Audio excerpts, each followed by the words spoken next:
Yehan, babalik na siya. Maghiwalay na tayo. Ang nagsasalita ay isang babaeng napakaganda, nakasuot ng pulang nightgown. Siya ang panganay na anak ng pamilya Linang Modu, ang magandang presidente ng Lee Group na tila yelo. Habang umiinom ng gatas si Yehan, bahagyang natigilan ang kanyang kamay. Natapon ang gatas sa mesa. Nakangiti ang labi ni Licia, iniisip, alam kong hindi mo kayang iwan ang kasalukuyan mong buhay. Ayon sa kanyang planong naiisip, sigurado siyang iyak at magmamakaawa si Yehan na huwag siyang hiwalayan. Pagkatapos ng lahat, siya ay napakamahalaga sa kanya sa loob ng 3 taon. Halos lahat ay nakakakita kung gaano niya ito inaalagaan. Ngunit sa susunod na sandali, ang reaksyon ni Yehan ay direktang sinira ang lahat niyang inaasahan. Biglang nagdilim ang kanyang mukha. Halos walang pag-aalinlangan, ibinaba niya ang gatas.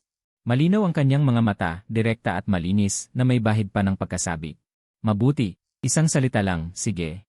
Mabilis, walang pag-aalinlangan, kahit bahagyang pagkadismaya. Natulala si Licia, paalisin mo na ako at makipaghiwalay ka na lang. Ganito ka na nasasabi. Nakatitig siya kay Yehan. Matagal siyang hindi makapagsalita ng maayos. Kaya ka sumasang-ayon na lang. Tiningnan siya ni Yehan na may pagtataka. Para bang hindi niya maintindihan kung bakit siya nagtatanong ng ganoon. Bakit hindi? Ang kontrata ay matatapos na sa loob lamang ng 1 buwan. Ikaw ang boss, kaya ikaw ang nag-aalok ng diborsyo. Wala akong dahilan para hindi sumang-ayon. Nagpatuloy si Yehan. Ngunit kahit may 1 buwan pa, mayroon din akong prinsipyo. Noong una, napagkasunduan natin na magbibigay ka sa akin ng 5 milyon. May kulang pa ng 1 buwan, kaya magiging maluwag ako at sasabihing 4 na milyon at kalahati na lang. Naramdaman ni Licia ang pagkabigla at isang hindi maipaliwanag na galit ang umakyat mula sa kanyang mga paa hanggang sa kanyang ulo na nagpapasiklab sa kanya na tila usok na. Sinungaling ka. Ibig kong sabihin makipaghiwalay, hindi ba pwedeng umarte ka man lang na ayaw mo? Sa 3 taong pagsasama natin. Wala ka bang kahit katiting na panghihinayang sa akin? Sa paningin mo, hindi ba ako mahalaga? Kaya ka mabilis na sumang-ayon, sigurado kang matagal mo na itong inaabangan, hindi ba? Hindi ka na makapaghintay na makawala sa akin. Habang mas iniisip niya, mas lalo siyang nairita. Mas lalo siyang nakakaramdam ng pagkabigo. Habang mas iniisip niya, lalo siyang nakakaramdam ng pagkabigo. Habang mas nagiging masama ang kanyang ugali na parang mayabang na anak ng mayaman, lalo niyang hindi mapigilan. Tinitignan niya ang lalaking kalmado at maging medyo sabik sa harap niya. Ang galit ng pagiging hindi pinansin, ng pagiging hindi inalagaan, ay tuluyang nawala sa kontrol. Bakit ako ang mag-aalok ng diborsyo? Mas masaya ka pa kaysa sa akin. Bakit hindi ka malungkot? Isang napakakomplikadong emosyon ang nagbabanggaan sa kanyang puso. Panghihinayang, galit at isang bahid ng panghihinayang na kahit siya ay ayaw aminin. Tumayo siya ng nakatulala, nakatitig kay Yehan mula sa itaas pababa. Sa kanyang mga mata, may bahid ng pagiging mapagbigay at pagiging nagtatampo. Yehan, sigurado ka bang matagal mo na akong gustong makipaghiwalay? Nagulat si Yehan sa biglaang galit nito, mukhang inosente. Hindi nirerespeto ko lang ang desisyon mo. Ang kasal natin ay kasal lang dahil sa kontrata. Mayroon pa bang ibang dahilan? Respetuhin mo ang desisyon ko. Malungkot ang mukha ni Licia at mas lalo siyang nagalit. Sa tingin ko, gusto mo nang makipag-divorce. Sa 3 taon na kasama mo ako.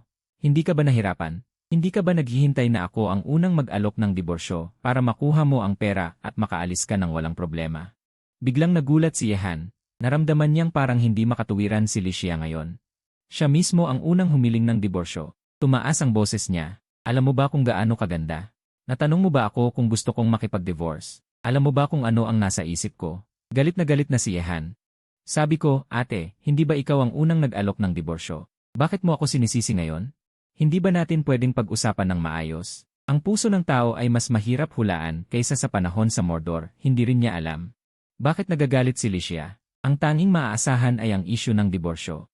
Ikaw ang magdedesisyon. Pwede tayong maghanda ng mga papeles anumang oras. Sa pagkakataong ito, ganap na nawala sa sarili si Licia. Tiningnan niya ang mukha ni Yehan na puno ng galit. Habang mas lalo niya itong tinitingnan, mas lalo siyang nagagalit at gusto niya itong sampalin. Bakit ka ganyan kadali? Bakit ka ganyan kadaling bumitaw? Ayaw kitang pagbigyan. Isang galit na ideya ang agad na kumukop sa kanyang isip. Lumapit siya kay Yehan ng hakbang-hakbang. May bahid ng panganib sa kanyang mga mata. Napaurong si Yehan, ang likod niya ay nakasandal sa mesa, walang matakbuhan. Sabi ko, boss, ano-anong ginagawa mo? Medyo natataranta siya. Nasaan na ang dating malamig at maharlikang dating ni Licia sa harap niya? Malinaw na siya ay parang isang galit na pusa na nakatingin sa kanya, tila handang kalmutin ang kanyang mukha anumang oras. Tinitigan siya ni Licia, salita-salita, na may di makatuwirang pagpupumilit. Yehan, pumayag ka agad, sa tingin mo ba ay nakakainis ang 3 taon na ito? Naging pabigat ako sa'yo, di ba? Ngumiti si Yehan. Bago pa siya makapagpaliwanag, biglang pinutol siya ni Licia. Sasabihin ko sa'yo. Akala mo ba madali lang makipag-divorce at tumakas dala ang pera? Nabigla si Yehan. Doon niya naintindihan, boss, hindi mo naman siguro balak tumakbo sa utang, di ba? Narinig ito ni Licia at mas lalo siyang nagalit. Ang walang hiya na ito, puro pera lang ang iniisip. Sa susunod na segundo, sa harap ng nakakagulat at galit na ekspresyon ni Yehan, hindi siya makapag-react. Si Licia ay yumukod at hinawakan ang batok niya, at hinagkan siya ng walang sabi-sabing halik. Napatulala si Yehan, blanko ang kanyang utak, tuluyang nag-crash.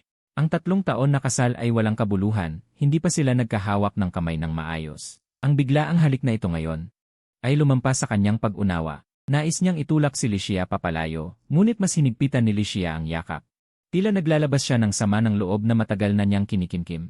Shen Mengxi, kumalma ka. Kung magpapatuloy ka, hindi ako magiging mabait sa'yo. Yehan, hingal na hingal, pero di ko alam kung paano ka hindi magiging mabait.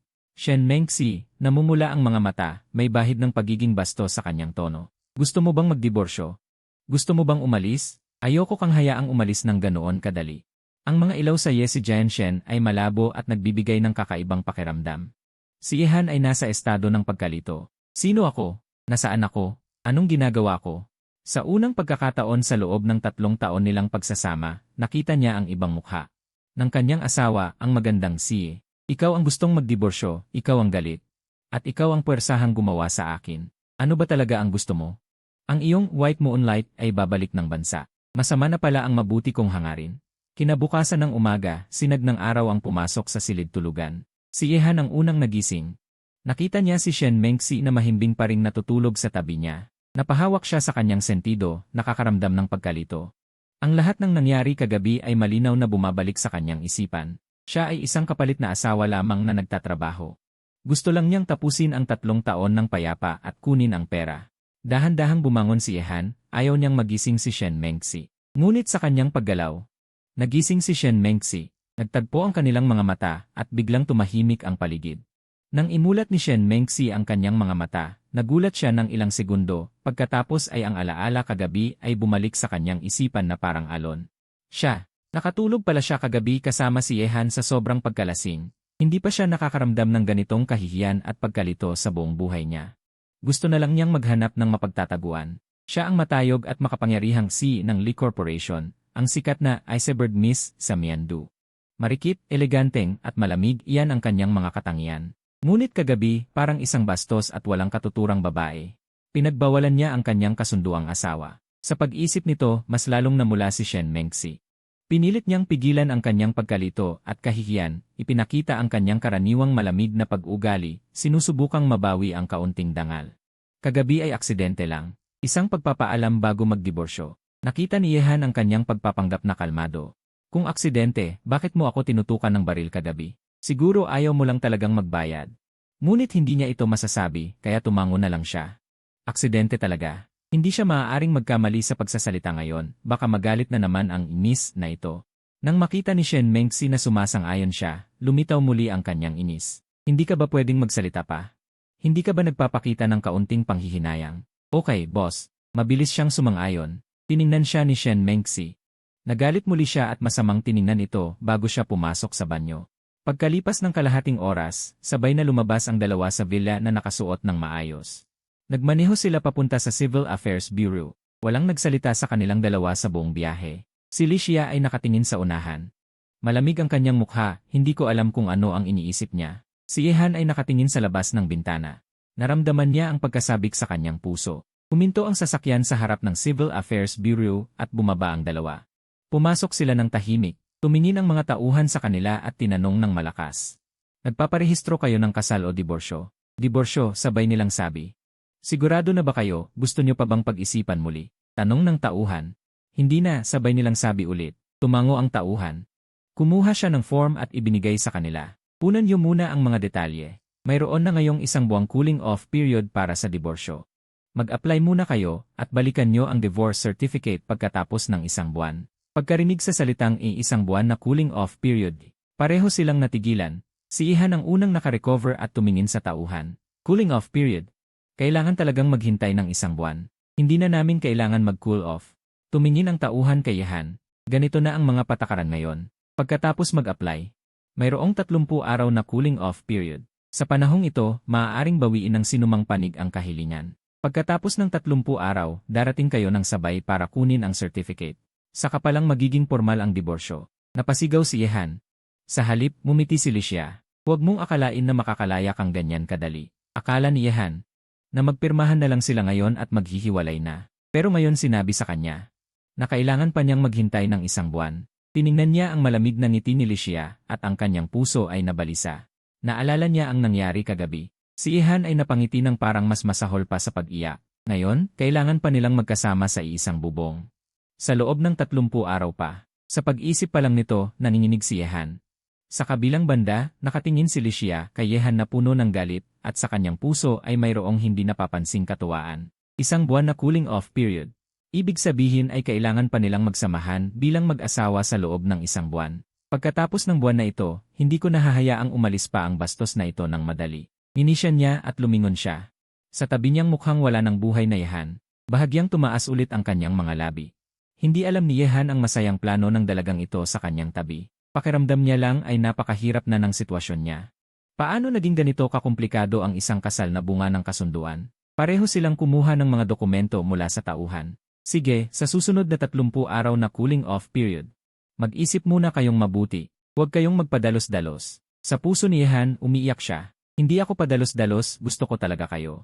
Kinuha ni Licia ang mga dokumento at nagpakipot ang kanyang mga mata. Naglakad siya palabas na may eleganteng tindig. Parang hindi siya ang may nadamang kakaiba sa puso niya kanina. Sa labas ng Civil Affairs Bureau, nakakasilaw ang araw. Nakatingin si Yehan kay Licia sa tabi niya. Medyo malungkot. Boss, sa susunod na buwan, bawat isa sa atin ay mabubuhay ng kanya-kanya, walang panghihimasok. Okay lang ba? Tiningnan siya ni Licia. Ang ugali niyang maging mapagmataas ay bumalik ulit. 1 buwan ka na ayaw mong makasama ako, di ba? Nakakainis ba ako? Bahagyang ngumisi ito. Ang kanyang tono ay may halong pagmamalaki. Hindi pwede, nasa kasunduan pa tayo. Lahat ng sayo ay akin. Kailangan mong tumira dito at sumunod sa akin. Mataas ang tingin ni Licia, parang isang spoiled na dalaga. Ang 1 buwan na ito ay mananatiling gaya ng dati.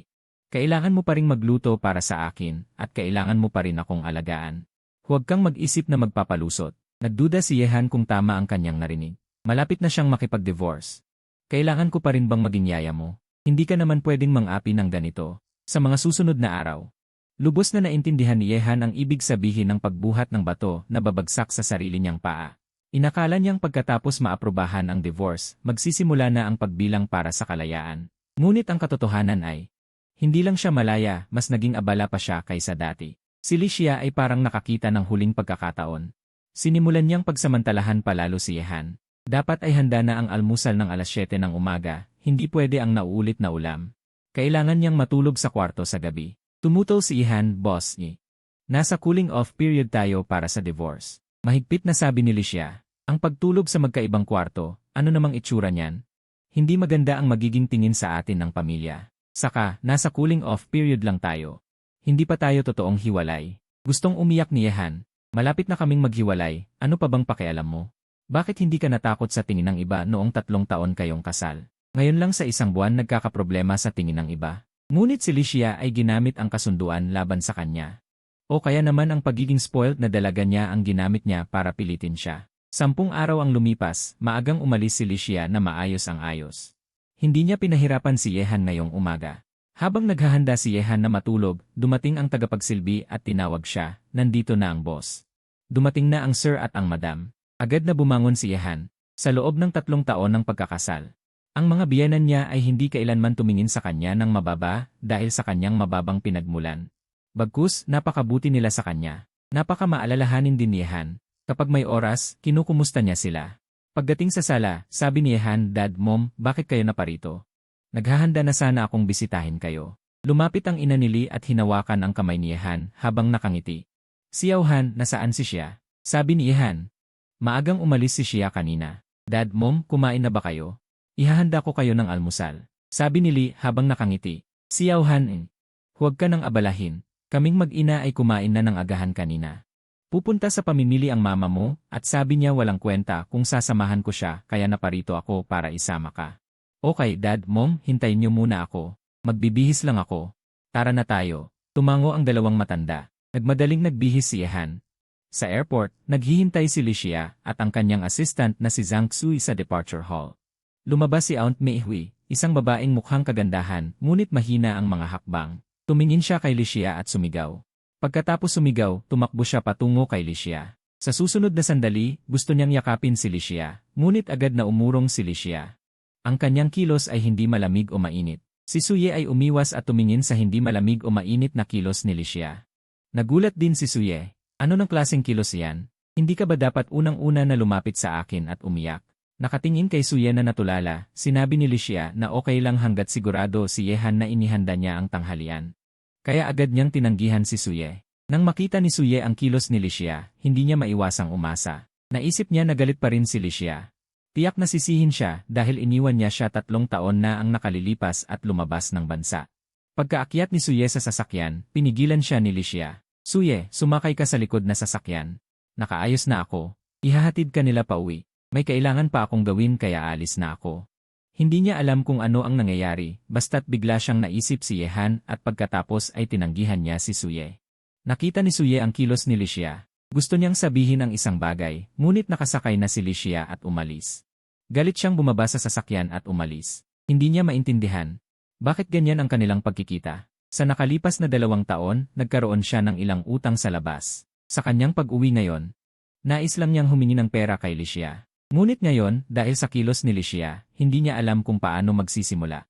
Bumalik si Licia sa bahay, at inihanda na ni Yehan ang tanghalian para sa kanya. Tiningnan niya si Yehan na seryosong naghahanda ng tanghalian para sa kanya. Isang interes ang nabuhay sa kanyang puso. Tahimik siyang lumapit sa likod ni Yehan at niyakap siya. Asawa, ano nang masarap ang inihanda mo para sa akin? Nainis si Yehan. Boss, nagluluto ako. Kung napipili ka sa akin, hindi ko kaya yan. Pagkasabi niyon, nagpatuloy si Yehan. Akala ko hindi ka uwi sa tanghali. Bakit hindi mo kasama ang iyong white moonlight na kumain ng tanghalian? Nang marinig ang sinabi ni Yehan, namula si Licia sa kanyang mukha. Ngunit ang huling bahagi ng kanyang sinabi ay bigla siyang nagalit. Hindi niya alam kung ano ang nangyayari. Sa tuwing babanggitin ni Yehan si Suye, nagagalit siya. Bigla siyang umalis na parang galit at umupo sa mesa ng kainan. At sumigaw, dali, upo ka na, gutom na ako. Ang tagal mong magluto. Nabigla si Yehan. Ano na naman ang nangyayari sa babaeng ito? Anong nangyayari? Sino na naman ang nagpagalit sa kanya? Dahil sa galit sa tanghalian. Si Yehan ay muling ginulo ni Licia. Minsan pinapagawa siya nito, minsan pinapagawa niya yon. Sa wakas, nang makaalis si Licia papunta sa kumpanya, nakahinga ng maluwag si Yehan. Handa na sana siyang magpahinga. Tumanggap siya ng tawag mula sa kanyang bayaw na si Li Qingling. Kapatid na lalaki, na spray ng paa ko. Tumawag ako kina nanay at tatay, sinabi nila na tawagan kita. Pwede mo ba akong sunduin at dalhin sa ospital? Yehan, nasaan ka? Sabihin mo sa akin. Susunduin kita. Si Yehan ay nagdala kay Li Qingling sa ospital. Matapos magamot, inalalayan niyang bumaba si Li Qingling. Dito, nagkataong nakasalubong nila si Suye na hindi malaman kung bakit nandoon sa ospital. Nang makita niya si Li Qingling, agad siyang lumapit at nagtanong, Qingling, ano ang nangyari sa'yo? Tinitigan ni Li Qingling si Suye, galit na sinabing, nabalian ako ng paa, hindi mo ba nakikita? Suye, galit ka ba?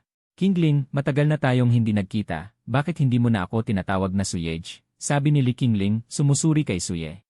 Maglakad tayo. Masakit ang paa ko, wala akong mood makipagkwentuhan. Kuya, tara na. Nang marinig ang salitang kuya, si Suye ay parang tinamaan ng kidlat. Nawalan ng kulay ang kanyang isipan. Anong kuya? Bukod kay Licia, may kapatid pa ba siya? Mabilis siyang humarang kay Li Qingling at nagsabi, Qingling, hindi ka pwedeng basta-basta tumawag ng kuya. Kung hindi, sasabihin ko sa ate mo. Agad na nawalan ng pasensya si Li Qingling. May sira ka ba sa ulo? Bakit mo pinapakialaman kung sino ang tawagin ko? Sino ka ba? Umalis ka nga dyan. Nagsalita si Suye, galit. Qingling, masyado kang bata at madaling malinlang. Kailangan kong sabihin sa ate mo. Pagkatapos sabihin yon, tinawagan niya si Licia. Siya, nasa ospital ako.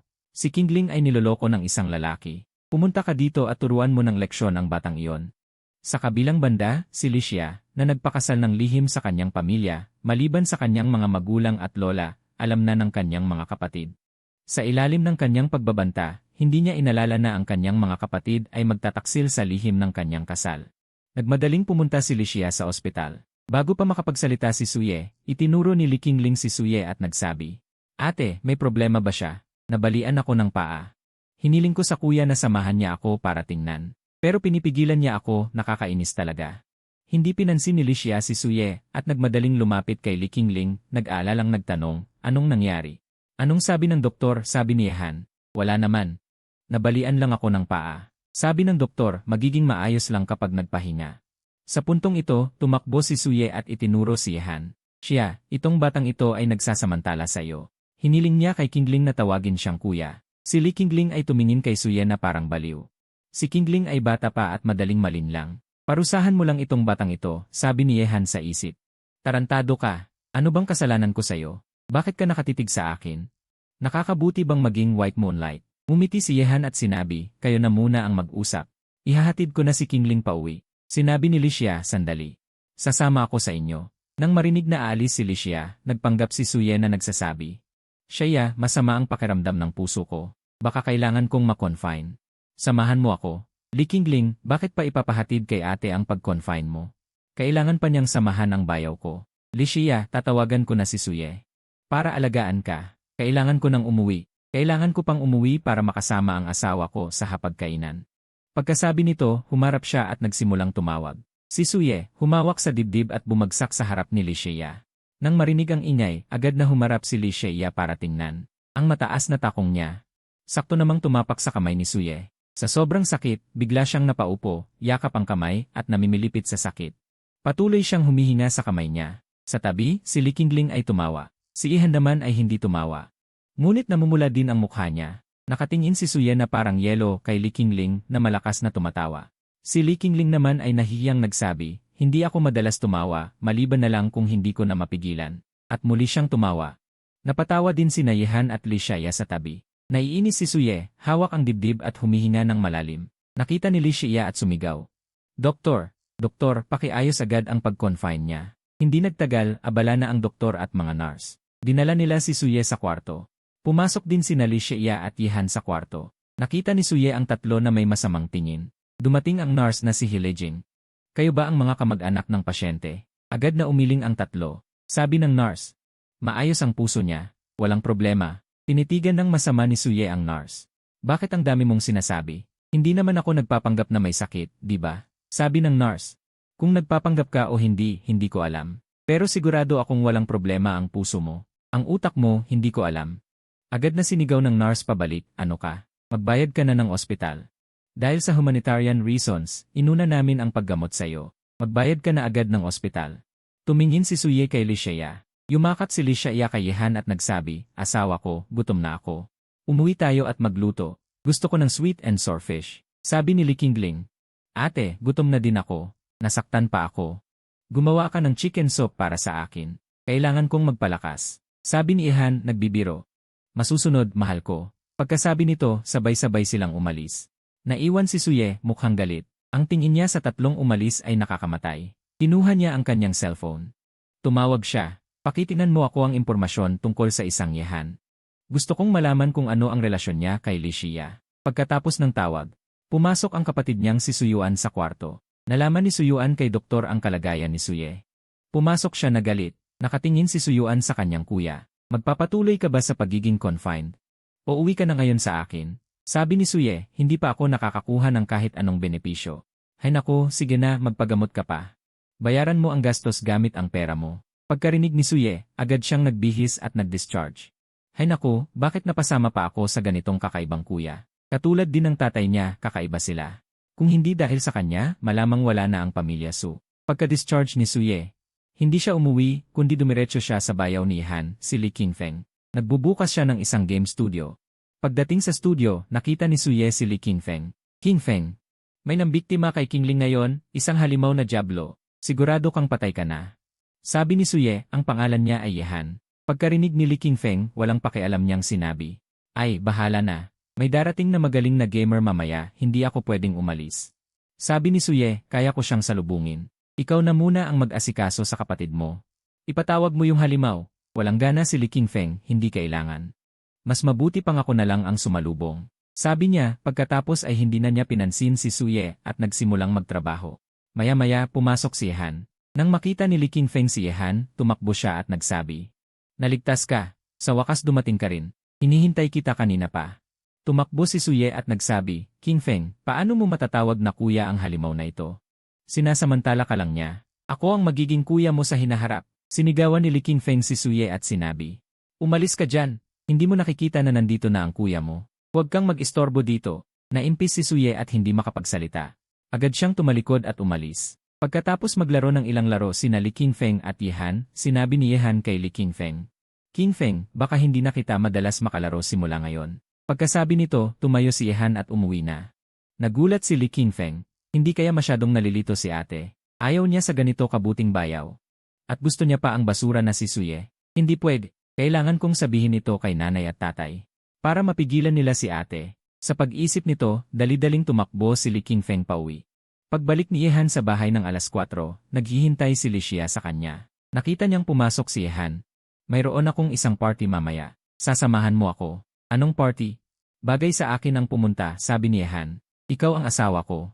Bakit hindi bagay? Party ito ng pamilya Wang. Si Wang King espesyal na nag-imbita sa'yo. Para sumama sa akin. Sabi ni Licia na nakasimangot. Nakita ni Yehan na nasa bingit na naman ng galit si Licia. Hindi na siya nangahas pang magsalita pa. Nararamdaman niya na kung magsalita pa siya ng isa. Siguradong magwawala si Licia. Kaya dali-dali siyang tumakbo para magbihis. Gumaan na ang mukha ni Licia. Nakapagbihis na rin si Suyuan at naghahanda ng pumunta sa party. Ngunit paglabas pa lang niya ng pinto. Napad ni Suye ang umuwi, nakita niyang paalis na si Suyuan, kaya nagtanong siya kaagad. Saan ka pupunta, kapatid? Tanong ni Suyuan. Pupunta ako sa imbitasyon ni Wang King. Narinig ito ni Suye at agad na nagtanong, kapatid, sasama ako sayo. Tinaasan siya ng tingin ni Suyuan. Anong gagawin mo doon? Hindi ka naman inimbita ni Su King. Nakahawak sa pisngi si Suye. Dati naman kaming magkakaibigan. Pupunta lang ako para makipagkita sa kanila. Tiningnan siya ni Suyuan. Pwede kang sumama pero huwag kang gagawa ng gulo. Hindi talaga. Makikipagkita lang ako sa mga dati kong kaibigan, pangako ni Suye. Napabuntong hininga si Suyuan. Alam na alam niya ang ugali ng kuya niya. Pero isinasaalang-alang niya, dati naman silang isang grupo, kaya malamang walang magiging problema. Habang papasok sina Yehan at Licia na magkakaakbay sa ballroom, nilapitan sila ni Wang King kasama ang iba pang mga dalaga. Lumapit si Wang King at inakbayan ang kabilang braso ni Yehan. Yehan, dumating ka na. Miss na miss ka na namin, sabi ni Licia habang tinatanggal ang kamay ni Wang King. Lumayo ka. Huwag mong yakapin ang asawa ko. Natawa si Wang King. Shuya, saglit lang naman. Nang matapos magsalita si Wang King, lumapit din ang iba pang mga dalaga at pinalibutan si Yehan. Sa sandaling iyon, nakita ni Licia si Yehan na may galit sa kanyang mga mata. Biglang nakaramdam ng lamig si Yehan at lumingon siya. Nakita niya si Licia na galit na galit. Naging alerto si Yehan at dali-daling umalis sa gitna ng mga dalaga. Lumapit siya kay Licia at mumiti. Nakikita mo pa rin na mahal ni Handi si Shuya. Naiinggit kami kay Shuya. Kung sino man ang makakakuha ng pagkakataon, kayo na. Tumawa si Licia. Wala kayong pagkakataon. Nagulat si Yehan. Anong ibig mong sabihin? Kahit hiwalay na siya, hindi niya ako bibigyan ng pagkakataon. Nagkasundo na tayo. Kung sakaling maging malaya si Handi balang araw, makikipagkompetensya tayo ng patas. Sumang-ayon ang ibang mga dalaga na natawa. Talagang nakikipagkompetensya tayo sa isa't isa gamit ang ating mga kakayahan. Sa tabi, ang mga binata mula sa mga mayamang pamilya ay napabuntong hininga. Talaga namang nakakamatay ang paghahambing. Nga, bakit hindi natin maging kasing sikat ni Yehan? Tumawa ang isang dalaga. Paano ninyo makukumpara ang sarili ninyo kay Handi? Si Handi ay gwapo. At maalalahanin, kayong lahat ay parang mga sablay na bunga. At maalalahanin ba kayo tulad ni Handi? Habang nagtatawanan sila, dalawang tao ang pumasok sa labas. Si Suyuan at Suye. Lumapit si Suyuan. Kuya Han, nandito ka rin pala. Nakita mong papalapit si Suyuan. Si Licia, sa susunod na buhay, ay humarang kay Yehan sa likuran at nagsabi, lumayo ka sa asawa ko. Bakit kayong lahat ay nakatitig sa asawa ko?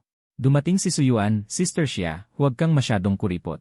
Makikipag-usap lang ako kay Kuya Han. Nagsalita si Licia, hindi ko pa alam. Ano ng mga balak nyo? Huwag na kayong mangarap. Sa sandaling ito, si Suye, na sumusunod kay Suyuan, ay nanlalaki ang mga mata, nakatitig ng husto kay Yehan. Sa isip, nagmumura, buwisit, bakit maraming socialite ang nakapalibot sa kanya? Saan ako mas mababa kaysa sa buwisit na ito? Lumapit si Suye at nagsabi, siya. Hindi mo ako ipapakilala. Nagsalita si Licia, Yehan. Siya ang asawa ko. Sumingit si Suye, siya. Siguradong nalinlang ka ng mga matatamis na salita ng buwisit na ito. Paano siya magiging karapat-dapat sa'yo? Pagkatapos niyang sabihin ito, ang mga socialite at mga binata na naroroon ay parang nakatingin sa isang baliw. Sino sa mga naroroon ang hindi nakakaalam kung gaano pagmamahal si Licia at Yehan? Tuwing may pagtitipon, hindi sila nagpapakita ng kanilang pagmamahal. Bukod pa rito, si Yehan ay mabait. Bakit mo siya dinala? Hindi mo alam kung anong klaseng tao ang kuya mo. Walang silbi at walang natutunan. Ang mukha ni Suyuan ay naging pangit din habang nakatingin kay Suye. Kuya, kung magsalita ka pa ng kung ano-ano, uwi na tayo. Sinigaw ni Suye, kapatid, paano mo matutulungan ang mga tagalabas? Hindi ka ba rin nalilito ng buwisit na ito? Ang mukha ni Licia ay naging itim na itim at sinabi, Suyan, naninirang puri ka sa asawa ko. Huwag mong sisihin kung hindi ako maging magalang. Sinabi ni Suyan, siya, nalinlang ka lang ng buwisit na ito. Kami ang pinakaangkop na magkasama. Ang mukha ni Licia ay naging malungkot at sinabi, ikaw at ang asawa ko. Naging galit din si Wang Qin, Suyan. Ano bang nangyayari sa'yo? Parang hindi kita inimbitahan. Ano bang nangyayari sa'yo? Parang hindi kita inimbitahan. Nagsalita si Suye kay Wang Qin, ano ang ibig mong sabihin? Magkasama tayong lumaki. Bakit kayong lahat ay pumapanig sa buwisit na ito? Hindi pinansin ni Wang Qin si Suye at nagsabi, siya, Han, mag-usap tayo sa loob. Huwag tayong hayaang masira ng ilang walang alam. At pagkatapos nito, kasama ang Licia, Yehan, at isang grupo ng mga binata at socialite. Pumasok sila sa Yanhui Hall. Sakto namang sinalubong sila ng mga magulang ni Wang Qin. Si Licia at Yehan. Lumapit para bumati, Uncle Wang, Auntie Wang, mabuti po kayo. Nagsalita si Nanay Wang. Nandito na pala si Xia at si Han. Magsaya kayo doon. Ang grupo ng mga binata at socialite ay umupo at nag-usap tungkol sa mga kasalukuyang issue. Nakatingin ng malungkot si Suye sa kanila, galit na galit at naggangalit ang mga ngipin. Kasabay nito, bumalik sa bahay si Li Qingfeng. Nakita nila ang mga magulang ni Li. Nay, tay, may masama pong nangyayari. Nakatingin sina ama at ina ni Li kay Li Qingfeng. Sabi ni ama ni Li, bakit ka nagpapanik? Hindi ka ba pwedeng matuto mula sa iyong kapatid na lalaki?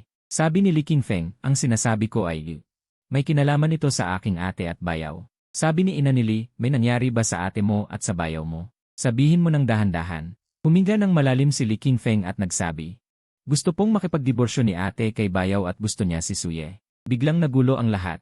Sabi ni ina ni Li, anong iniisip ng anak nating ito? Si Xiaohan ay napakabuting bata pero ayaw niya. Gusto niya pa ang halimaw ng pamilya Su.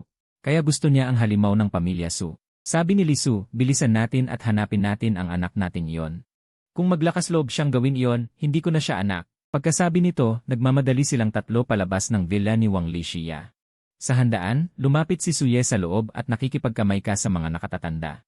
Ang mga nakatatanda ay sumagot ng mahinahon. Sabi ni Wang Su kay ina ni Wang, ang batang ito mula sa pamilya Su ay hindi mapagkakatiwalaan. Mas malayo siya kumpara kay Izzy. Sabi ni ina ni Wang tungkol sa mga bata. Hindi na tayo masyadong makikialam. May kakayahan silang makakita ng tama at mali. Si Xiaohan ay madali ding nakakasama ng mga batang ito. Si Yehan ay hinila ng mga dalagang maharlika para umupo sa isang mesa. Ang ibang mga binata ay nakaupo rin. Dumating si Suye, namumula ang mukha. Saan ba maganda ang halimaw na ito? Umupo siyang nakasimangot sa isang mesa na hindi kalayuan kay Suye. Ang mga tao sa mesa ay nagtatawanan, pinag-uusapan si Yehan at Licia. Walang pumansin sa kanya. Nagalit si Suye. Sumugod siya kay Yehan at sinabi, bakit ka umupo dito? Nakikita mo ba ang lugar na ito? Ito ay lugar para sa mga dalaga. Angkop ba para sa'yo, isang lalaki, na umupo dito? Ayaw siyang pansinin ni Yehan at patuloy siyang nakikipagbiruan sa mga dalaga. Galit na hinawakan ni Suye ang balikat ni Yehan. Hindi makapaniwala si Yehan. Tumayo siya at tiningnan si Suye. Ang mga dalaga ay napakunot din ang noo at tumayo. Naiinis sila kay Suye. Bakit ba siya walang katapusan? Nagalit si Yehan at sinabi, nakakainis ka, alam mo ba yon? Ano nang pakialam mo kung saan ako umupo? Sabi ni Suye, hindi ito lugar para sa isang mahinang lalaki na tulad mo. Binigyan ni Licia ng malaking sampal si Suye. Tiningnan niya si Suye nang may pagkamuhi at sinabi, maaari mong insultuhin ang asawa ko. Hinawakan agad ni Yehan ang kamay ni Licia at sinabi, asawa ko, masakit ba ang kamay mo? Huwag natin siyang patulan. Nagalit si Suye sa narinig. Ikaw na halimaw. Sinuntok niya si Yehan. Sinipa ni Yehan si Suye palayo. Napalayo si Suye sa isang sipa. Tumayo siya at kumuha ng bote ng alak. Tinangka niyang ihampas ito kay Yehan. Nakita ni Licia ang nangyari at agad siyang humarang sa harap ni Yehan. Niyakap ni Yehan si Licia at isang beses na umikot, inilagay si Licia sa likuran niya. Sa sandaling iyon, ang bote ng alak ay tumama sa ulo ni Yehan. Dumugo ang ulo ni Yehan at bumagsak. Nagsituluan ang mga dalaga at napalibutan nila siya. Ang mga binatang general ay sumugod at tinulak si Suye. Pinalo nila siya at sinipa. Tumayo si Wang Qin. Tiningnan niya si Suye na nakabaluktot sa lupa, pinoprotektahan ang kanyang ulo. Kung may mangyari kay Han, hindi kita patatawarin. Lumingon siya kay Suyuan at sinabi, alagaan mo ang kapatid mo. Ayokong maapektuhan nito ang ating pagkakaibigan. Si Licia, na may malungkot na mukha, ay nagmamaneho pabalik kay Suyuan, at sinabing, sabihin mo sa mga magulang mo na sinaktan ni Suye ang asawa ko. Pupunta ako sa Li para humingi ng katarungan. Pagkatapos magsalita, sa tulong ng mga kilalang babae at prinsesa, ipinadala niya si Yehan sa ospital. Si Li Fuli at ang kanyang ina ay nagmamadaling dumating sa villa ni Licia. Binuksan ni Li Qinglin ang pinto. Ang ina ni Li ay dumating. Qinglin, nasaan ang iyong ate at bayaw? Si Li Qinglin ay dumating. Pumunta sila sa Wang family banquet. Ang ina ni Li ay dumating. Hihiwalayan ng iyong ate ang kanyang asawa. Si Li Qinglin ay mukhang naguguluhan. Hindi pa naman.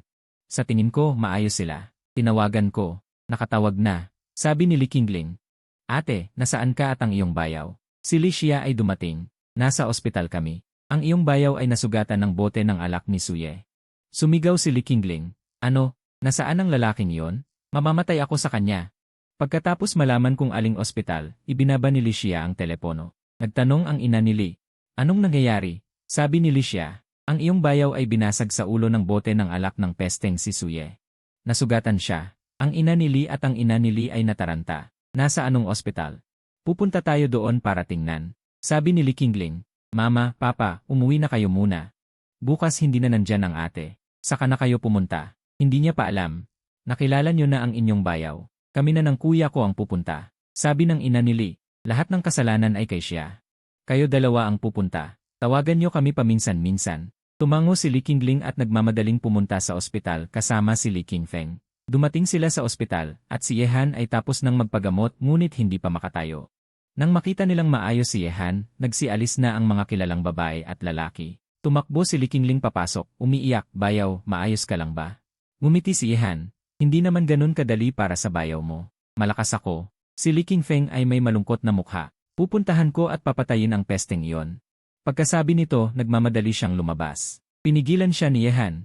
Qingfeng, huwag kang magpadalos-dalos. Maayos naman ako. Sumulong si Licia at hinila si Li Qingfeng pabalik. Pupunta ako sa pamilya Su para humingi ng katarungan. Huwag na kayong makialam. Sabi ni Li Qingfeng. Ate, ano ba ang paningin mo noon? Paano ka nagkagusto sa pesteng iyon? Matinding tinitigan ni Licia si Li Qingfeng. Biglang hindi na nagsalita si Li Qingfeng. Sa pamilya Su, ipinaliwanag ni Suyuan ang tungkol kay Suye sa kanyang mga magulang. Pagkarinig nito, sabi ng ina ni Su, anak ka ng Diyos, lumalaban ka sa sarili mong ama. Hindi mo tinulungan ang iyong sariling kapatid, pero tinulungan mo ang iba. Sabi ng ama ni Su. Nasugatan lang siya ng isang tao. Si Licia naman, talaga bang handa siyang manakit ng pamilya Su para sa isang tao lang? Maaari mo ba siyang kausapin? Sabi ni Suyuan. Kung ano ang sinabi mo, ganun na lang. Huwag mo nang problemahin. Pagkasabi nito, hindi na niya pinansin at nag-online na siya. Ayaw niyang pakialaman. Lumapit si Suye sa kanyang mga magulang. Papa, Mama, hintayin niyo lang akong makuha si Licia. Ang lahat ng ari-arian ng pamilya Li ay magiging atin. Sa gayon, maaayos natin ang kakulangan ng pamilya Su. Ngumiti ang ama at ina ni Su. Sabi ng lola, si Little Ye talaga ang may kakayahan. Sa sandaling ito, tumunog ang telepono ni Suye. Kinuha niya ang telepono at nakita ito at agad siyang natuwa. Sabi niya sa mga magulang niya, nakita ko na hindi ako makakalimutan ni Licia. Nakapag-apply na sila ng divorce ni Junyu. May mahigit 10 araw na lang bago nila makuha ang divorce certificate. At kasal nila noon ay kasal sa kasunduan, hindi alam ng mga magulang niya. Sabi ni Nanay Su talaga, bumuti na siya. Sabi ni Tatay Su, bukas, magdala ka ng regalo at pumunta ka sa bahay ng mga Li. Hindi rin maganda ang pagtanggap ng mga magulang ni Li sa kanya. Akala ni Suye, sinusumbatan siya ng mga magulang ni Li dahil umalis siya papuntang ibang bansa 3 taon na ang nakalilipas. Kaya matyaga siyang bumati, Tito, Tita, sabi ni Suye.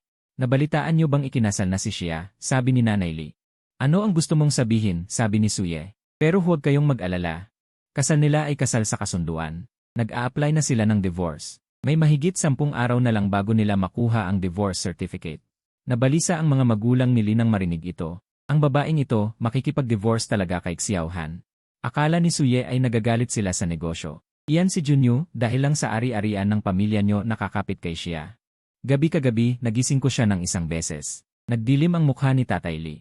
Natuwa si Suye sa nakita niya. Nagpatuloy siya. Huwag kayong mag-alala, gagawin ko siyang iwanan si Xia. Ako ang kasintahan ni Xia. Hindi ko siya hahayaang malinlang. Sinampal siya ni Tatay Li habang sinasabi. Walang hiya ka. Sinampal mo ang manugang ko, tapos nandito ka pa para manggulo. Hinahanap kita, tapos dumating ka pa. Bumalik ka dito. At sinampal ulit siya. Tinabunan ni Suye ang mukha niya at sabi, Tito, nagkakamali ka ba? Lalaki na iyon ang nanlinlang kay Xia, at nag-divorce pa kay Xia sa kasunduan. Bakit mo ako sinampal? Sinampal din siya ni Nanay Li. Kabit ka. Nagsasalita ka ng masama tungkol sa manugang ko. At si Li, hindi ba sinabi na hindi alam ng mga magulang ni Li? Ano ang nangyayari? Pagkatapos, tinulak palabas si Suye ng mga magulang ni Li. Itinapon din palabas si Yehan. Ang dalawang matatanda ay nagmadaling pumunta sa ospital. Pumunta si Li Xia sa kumpanya, si Li Qingling na lang ang nandito. Lumapit si Nanay Li at sinabi, Ay naku, Xiao Han, masakit pa ba ang ulo mo? Sabi ni Yehan, Salamat, Mama at Papa. Ayos na ako. Sabi ni Tatay Li, kaninang umaga, napunta sa bahay namin ang walang kwentang si Suye. Binugbog namin siya ng nanay mo. Sabi ni Li Qingling, tama lang nabugbugin siya. Kung nandito pa ako, sisipain ko siya. Sabi ni Nanay Li, nanunulsol pa sa harap natin. Nagsasabi ng masama tungkol sa'yo. Sabi ni Li Qingling, masamang tao lang talaga yon. Sinadya pa niyang guluhin ang relasyon ng kapatid ko at ng asawa niya sa harap ng bayaw ko. Sabi ni Nanay Li, hayaan na muna natin ang walang kwentang iyon. Pinakuluan ka ng nanay ng sopas na manok kaninang umaga. Inumin mo muna para lumakas ka. Pagkatapos ay naglagay siya ng sopas ng manok para kay Yehan. Matapos uminom si Yehan ng sopas ng manok, sinabi ni Nanay Li, Xiao Han. Sinabi mo kay Mama, hihiwalay ka na ba kay Xia? Nagulat si Yehan. Hindi siya makapagsalita, parang may bumubulol. Sinabi ni Tatay Li, ikaw at ang iyong ama, sinabi mo ba na pinipilit ka ni Xia? Sabihin mo kina Mama at Papa kung ano ang iyong nararamdaman, susuportahan ka namin. Sinabi ni Li Qingling, paano magagawa yan ng kapatid ko? Huwag kang mag-alala, bayaw. Kung ayaw sa iyo ng kapatid ko, gusto kita. Tumingin si Nanay Li kay Li Qingling at nagsabi. Ano ang sinasabi mo, bata ka? Sinabi ni Yehan, Mama at Papa, hindi totoo yan. Huwag mong pakinggan ang kalokohan ni Suye. Sinabi ni Nanay Li, mabuti kung hindi. Kung mayroon kang pinagdaanan, sabihin mo kina Mama at Papa. Sabi namin si Xia. Tumango si Yehan. Ang mga biyanan at ang pamilya nila ay mabuti talaga sa kanya. Nag-usap pa sila ng sandali, nararamdaman na parang tatawagin nila si Li Xia. Umalis ang mga magulang ni Li, at si Suye, pagkatapos ng pagkalugi sa mga magulang ni Li, ay umuwi. Nagkaroon lang siya ng isang pag-aalsa. Sinabi ni Nanay Su, totoong hindi maganda ang bahay na ito. Tingnan mo kung paano nila tinatrato si Little Ye. Sa hinaharap, kapag napangasawa ni Li Xia, siguraduhin nating magiging mahirap para sa kanya. Sinabi ni Tatay Su, huwag kayong mag-alala, ang Ye family sa Kyoto ay magpapadala ng isang tao para sa motorcycle investment kamakailan lamang. Hanggat masusunggaban natin ang pagkakataong ito, siguradong mapapabagsak natin ang pamilya Li. Tingnan natin kung gaano sila kaarogante. Nagningning ang mga mata ni Suye nang marinig ito at sinabi. Sino ang galing sa Ye family? Sinabi ni Tatay Su, ang pinakamatandang anak na babae ng Ye family. Ye Shuang, kung makukuha mo ang tiwala ng Ye family, sino ang pamilya Li? Dagdag pa ni Tatay Su, narinig ko rin na. Isa pang layunin ng pagpunta ng Ye family ay upang hanapin ang nawawalang panganay na anak ng pamilya Li, maraming taon na ang nakalilipas, kaya kung mahanap natin ang panganay na anak na ito para sa Ye family, mahigpit nating hawakan ang linya ng pamilya Li. Huwag kayong mag-alala. Siguradong mahahanap ko ang Young Master Ye at mahahawakan ang linya ng Ye family. Si Suye ay may kumpiyansa at nagmamadaling pumunta sa ospital pagkatapos ng trabaho. Lumapit siya kay Yehan at tinanong, kumusta na? Masakit pa ba ang ulo mo? Sinabi ni Yehan, hindi na. Bakit naman mahihirapan ang asawa mo sa ganitong maliit na sugat? Sinabi ni Li Xia. Huwag mo akong lokohin, sino ang nahimatay kahapon? Ito ay. Tumingin si Li Qingling kay Li Xia at nagsabi, ate, hihiwalay ka na ba kay bayaw? Sinabi ni Li Xia, ano ang pinagsasabi mo? Sinabi ni Li Qingling, hindi ko alam, kung hihiwalay ka sa bayaw mo, kukunin ko siya. Sinabi ni Li Xia, wala kang pag-asa. Kanino mo narinig yan? Sinabi ni Li Qingling, sinabi sa akin ni Kuya. Sinabi niya na sinabi sa kanya ni Suye na maghihiwalay na kayo sa loob ng 10 araw. Agad na naging madilim ang mukha ni Li Xia. Talagang nakakainis si Suye, naglakas loob na imbestigahan siya. Tumayo siya at sinabi kay Li Qingling, bantayan mo ang kapatid mong lalaki dito, pupunta ako sa pamilya Su. Pagkasabi nito, padabog siyang lumabas. Paglabas, sumama siya sa mga bodyguard at patungo na sa pamilya Su. Sa pagkakataong ito, dumaan si Wang Qin at ilang mga sikat na babae para tingnan si Yehan. Nalaman nilang pupunta si Li Xia sa pamilya Su, kaya't sumama sila kay Li Xia. Sa madaling panahon, dumating ang grupo sa pamilya Su. Pagpasok sa sala, sinabi ni Suye sa mga magulang ng pamilya Su, Xia, Miss Wang, at lahat ng mga young ladies. Narito kayo sa bahay ng pamilya Su. Si Li Xia ay dumating. Ang iyong Suye ay nanakit sa aking asawa. Nandito ako para humingi ng katarungan. Sabi ng ina ni Su, Xia, ano lang maganda sa isang lalaking iyon? Ang aming yaner ay tapat sa'yo. Sabi ni Wang Qin. Si Suye ba ay kapantay ni Handi? Nagbibiro ba kayo? Sabi ng iba pang mga sikat na babae. Na, ano ang maipapantay ni Suye kay Handi? Nakuha ng pamilya Ye ang kooperasyon, pero kami, ang pamilya Su, ay hindi pa nagsasalita. Sabi ni Li Xia. Hindi ka takataka kung gaano kasungit ang pamilya Su. Huwag mo nang sabihin na wala pang kooperasyon, kahit mayroon pa, hindi matatakot ang pamilya Li. Wang Qin, ngayong araw ipapahayag ko na ang pamilya Wang ay hihiwalay sa lahat ng kooperasyon sa pamilya Su. Sumunod ang iba pang mga sikat na babae. Ang pamilya Liu ay hihiwalay sa lahat ng kooperasyon sa pamilya Su. Ang pamilya Wu ay hihiwalay din sa lahat ng kooperasyon sa pamilya Su. Ang pamilya Zhang ay hihiwalay din sa lahat ng kooperasyon sa pamilya Su. Sabi ni Li Xia, ang pamilya Li ay hihiwalay din sa lahat ng kooperasyon sa pamilya Su. At idinedeklara ng digmaan sa pamilya Su. Nang marinig ito ng ama ni Su, nagbago ang kanyang mukha. Para sa isang lalaking iyon, nababaliw na kayo. Kung gagawin niyo ito, malulugi din ang mga kumpanya. Sabi ni Li Xia, hindi kami nagmamalasakit. Pamilya Su, maaaring humingi kayo ng paumanhin sa aking asawa o kaya'y tanggalin sa mugudo. Pagkasabi nito, umalis siya kasama ang kanyang mga kasama. Ang mga magulang ni Su ay galit na nagmura. Bumalik sa ospital, humiling si Yehan na makalabas.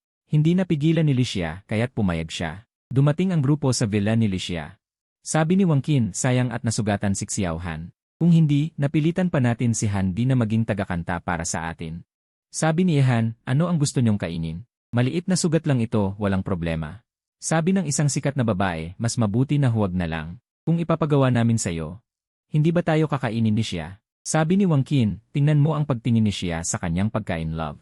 Hindi kami maglalakas loob. Pagkatapos ng biro ng lahat, namula din ang mukha ni Li Xia. Pagkaalis ng lahat, umalis din si Li Xia. Hindi siya pumunta sa opisina. Sa halip, pumunta siya sa munisipyo at binawi ang divorce application. Mula simula hanggang sa dulo, hindi niya naisip ang diborsyo. Nagalit lang siya kay Yehan. Ang bastos na ito, natuwa pa sa naririnig ang diborsyo. Paano niya hahayaan itong mangyari? Sa buhay na to, hindi mo na matatakasan ang ulupong na yan. Suyi dito. Nakilala niya si Yeshuang, ang panganay na anak ng pamilyang Jin Zuye. Sumalubong si Yeshuang, maligayang pagdating sa mudu. Malumanay na sumagot si Yeshuang, sabi mo alam mo kung nasaan ang kapatid ko. Dumating si Suye. Nalaman ko ang orphanage kung saan inampon ang kapatid mo noon. Dalhin mo ako doon, sabi ni Yeshuang. Kung talagang makikita ko ang kapatid ko, mamumuhunan ang sudya mo. Sabi ni Suye habang nakangiti. Sumama ka sa akin, Miss Ye. Mabilis na nakarating si Yeshuang sa orphanage. Matapos ang verifikasyon, natukoy ni Yeshuang na ang tinatawag na Yehan ay ang kanyang nawawalang kapatid noon pa man. Nagpunta si Yeshuang nang mag-isa sa opisina ng direktor. Tinanong niya ang direktor, alam mo ba kung nasaan ang kapatid ko? Si Xiao Han ay isang mabuting bata. Hindi ko alam kung nasaan siya ngayon. Pero bawat buwan, dumadating siya sa institusyon para magbigay ng mga bagay, dagdag ng direktor. Dapat mga ilang araw na lang. Dapat darating na si Xiao Han. May litrato ka ba ng kapatid ko? Tanong ni Yeshuang. Mayroon, sabi ng direktor. Pagkasabi nito, yumuko siya at naghanap sa kabinet. Mabilis niyang inilabas ang isang album at sinabi, si Xiao Han ay palaging masunurin mula pagkabata. Ito ang mga litrato niya mula nang siya ay nasa orphanage taon-taon. Tiningnan ni Yeshuang ang mga litrato. Pagdating sa huling litrato, sigurado siyang ito nga ang kanyang kapatid dahil ang litratong ito ay halos kamukha ng kanyang ama noong bata pa ito. Agad siyang kumuha ng telepono at nagdial. Nang masagot ang telepono, Ma, nakita ko na ang kapatid ko. Talaga? Nasaan siya? Nasabik ang isang babae sa kabilang linya. Pupuntahan ko siya agad. Ma, huwag ka munang magpanik, sabi ni Yeshuang. Hindi ko pa rin alam kung nasaan ang kapatid ko. Ipapadala ko sa iyo ang litrato ng kapatid ko. Tignan mo muna siya. Para sa bawat taon, pakiusap ipadala agad, sigaw ng matandang babae na nasasabik sa kabilang linya. Pagkababa ni Yeshuang ng telepono, agad niyang ipinadala ang mga litrato. Pagkatapos, pinahanap niya ang tao batay sa mga litrato. Sa Jinzong, tiningnan ng mag-asawang Ye ang mga litratong ipinadala ni Yeshuang. Umiiyak si Nana Ye. Ito si Xiao Han. Hindi ito magkakamali. Kasalanan ko talaga na hindi ko siya nabantayan noon. Huwag kang mag-alala. Makikita na natin ang ating anak, sabi ni Tatay Ye. Umiiyak si Nana Ye, si Xiao Han ay siguradong nahirapan sa mga nakaraang taon. Hinawakan niya ang kamay ni Tatay Ye at sinabi, "Bilisan natin papuntang Modu. Gusto kong makita agad si Xiaohan." "Sige, susundin kita. Pupunta na tayo ngayon," sabi ni Tatay Ye. Sa kabilang banda, nakipag-ugnayan si Suye sa pamilyang Ye. Pagkatapos niyang makilala si Licia, nagdala siya ng regalo at nagplano na diretsong pumunta sa lolo't lola ni Licia. Alam niya ang ugali ng dalawang matanda, hindi nila gusto na niloloko sila ng kanilang mga apo. Kung malaman nilang kasal lang si Licia, tiyak na magagalit sila. Nagpasya siyang pumunta sa lumang tahanan ng pamilyang Li kinabukasan. Tumingin si Licia kay Yehan at sinabi, "Asawa ko, may salusalo sa lumang tahanan bukas. Samahan mo ako." Nagulat si Yehan, "Malapit na tayong maghiwalay. Dadalhin mo ako para makilala ang mga magulang mo ngayon?" Nang marinig ni Licia, agad na pumangit ang kanyang mukha. Ang iyong gagong lalaki ay muling humiling ng diborsyo. Pagkatapos niyang sabihin ito, hinalikan niya si Yehan at pinabagsak sa kama. Isang gabing walang imikan. Kinabukasan ng umaga, lumapit si Licia. "Magmadali ka ng mag-ayos. Pupunta tayo sa lumang bahay mamaya." Lumabas si Yehan na halatang ayaw. Nagmadali siyang nag-ayos. Nagmaneho sila papunta sa lumang bahay. Ito ang lumang bahay. Si Suye ay nagkukwento ng mga kasalanan ni Yehan. Nakatingin ang apat na matatanda na nakasimangot. Habang patuloy na nagsasalita si Suye, mas lalo siyang nagiging masigasig. Si Li Qingling at Li Qingfeng ay nagpipigil ng tawa sa tabi. Sa tingin nila, si Suye ay talaga namang mahusay sa paggawa ng problema. Si Licia naman ay nagsabi na, "Huwag mo akong pansinin." Tinitigan ng matatanda na nakasimangot sina Yehan at Licia. Sinabi ni Lola Li, "Gusto niyo bang magdiborsyo?" Sinabi ni Yehan, "Lola, hindi po." Sinabi ni Lolo Li, "Siya, sabihin mo." Sinabi ni Licia, "Talagang hindi po." Sinabi ni Lolo Li, "Paano ko narinig na kasal kayo ayon sa kasunduan? At nakapag-file na kayo ng diborsyo?" Sinabi ni Licia, "Nagbibiruan lang kami ni Yehan." Talagang may mga taong gumawa ng kwento. Sinabi ni Nanay Li, "Mas mabuti na huwag niyo kaming lokohin." Umiling ang dalawa at nangako, talagang wala. Sinabi ni Suye sa puntong ito, talagang nagsisinungaling sila. Siguradong nagpapanggap sila. Habang papalalim ang pagkainis ni Lolo Li, dahan-dahan siyang lumapit, iniangat ang kanyang tungkod. Agad na natuwa si Suye. Sa wakas ay may nakakaalam na kayo ay papaluin. Ngunit ang tungkod ay tumama sa kanya. Aray, tumalon siya at sinabi, "Lolo Li, mali ang napalo mo." Sila ang nagkamali. Sinabi ni Lolo Li, "Tumahimik ka. Hindi mo maaaring dungisan ang aking apo at manugang. Ganyan ba kayo tinuruan ng pamilya Su?" Agad na nabigla si Suye. "Nalinlang kayo ng gagong ito. Hindi siya mabuting tao." Sinabi ni Li Fu, "Qingfeng, itapon mo siya. Palagi siyang nanggugulo." Agad na lumapit si Li Qingfeng, binuhat si Suye, at hinila palabas. Sinabi ni Lola Li, "Siya, pinatawad mo na ang napakagandang asawa ni Xiaohan. Tinago niya ito sa pamilya. Kung hindi dahil sa pagiging mabait ni Xiaohan at madalas niyang pagbisita sa amin, niloko na niya kami." Natigilan si Licia, ang gagong lalaki na nagsasalita ng diborsyo, sa pamamagitan ng kanyang kapatid, ay nagawang makuha ang puso ng kanyang lolo't lola, magulang, kapatid na lalaki, at kapatid na babae. Ngayon, siya ay nag-iisa na ba? Kung maglakas loob siyang makipagdiborsyo, tiyak natutuligsain siya ng kanyang pamilya. Tiningnan niya si Yehan at bumulong. "Ganito mo gusto, ha? Magugulat ka sa gabi." Sinabi ni Yehan nang may pagpapakumbaba. "Asawa, nagsisikap din ako para sa ating kaligayahan, hindi ba?" Napatawa ang lahat habang pinapanood ang dalawa na naglalandian.